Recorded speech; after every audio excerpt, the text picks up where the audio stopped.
Sungguh, satu strategi yang sangat brilian.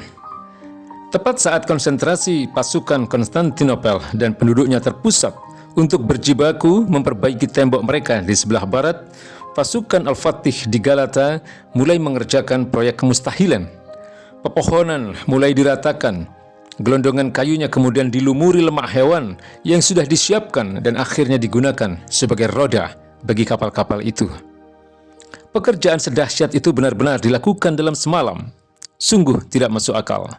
Tapi tunggu, ini mudah dipahami jika mereka melihat langsung etos kerja sumber daya manusia Utsmani yang sudah disiapkan sedemikian rupa dengan skill tingginya, kecepatan geraknya dan mental bacanya.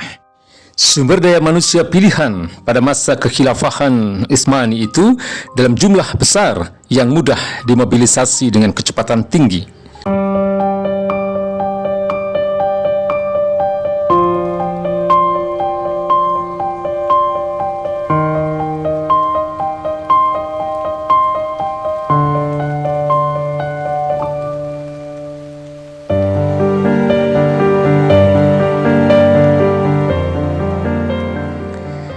21 April 1453, Zouganos Pasha dan Al-Fatih memimpin pasukan dari Galata menarik 72 kapal melalui Bukit Galata. Pasukan lain tetap standby di tembok barat. Strategi Al-Fatih ini benar-benar out of the box, sehingga pihak musuh pun tidak pernah menduga sebelumnya. Al-Fatih benar-benar mendaratkan 72 kapalnya, menariknya dengan landasan kayu yang diberi minyak binatang, mendaki Bukit Galata, menempuh perjalanan sejauh kurang lebih 16 km. Itu semua hanya dilakukan dalam waktu semalam. Ya, hanya semalam. Memindahkan 72 kapal melalui jalan darat dan menariknya dengan landasan kayu yang diberi minyak binatang. Bagaimana cara memindahkan kapal itu? Bukan hanya satu, tapi 72 kapal. Diperlukan ratusan sapi jantan untuk menarik kapal-kapal itu. Juga ratusan prajurit tangguh untuk membantu mengarahkan dan menarik kapal-kapal itu dengan tali yang diikatkan ke tubuh mereka. Jelas, ini sebuah orkestrasi logistik yang luar biasa. Manajemen sumber daya yang sangat jenius. Ada pekerjaan persiapan yang luar biasa sebelum kapal-kapal itu ditarik. Ada begitu banyak pekerja yang harus bekerja dalam senyapnya malam, meratakan jalan untuk rute jalannya kapal.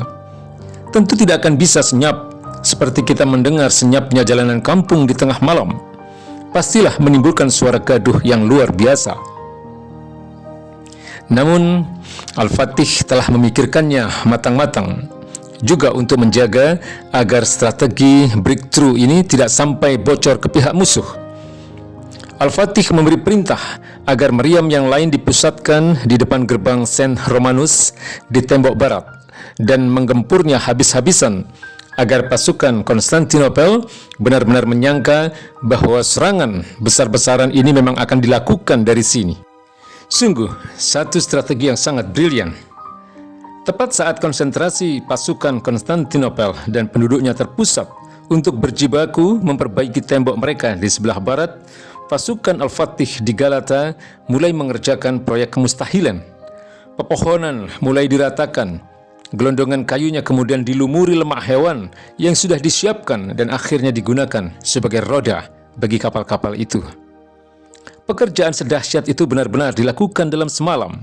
Sungguh tidak masuk akal.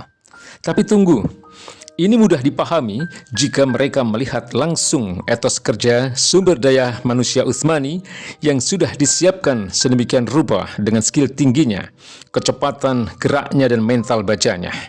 Sumber daya manusia pilihan pada masa kekhilafahan Utsmani itu dalam jumlah besar yang mudah dimobilisasi dengan kecepatan tinggi. Pribadi-pribadi pemilik iman yang kokoh dan produktif.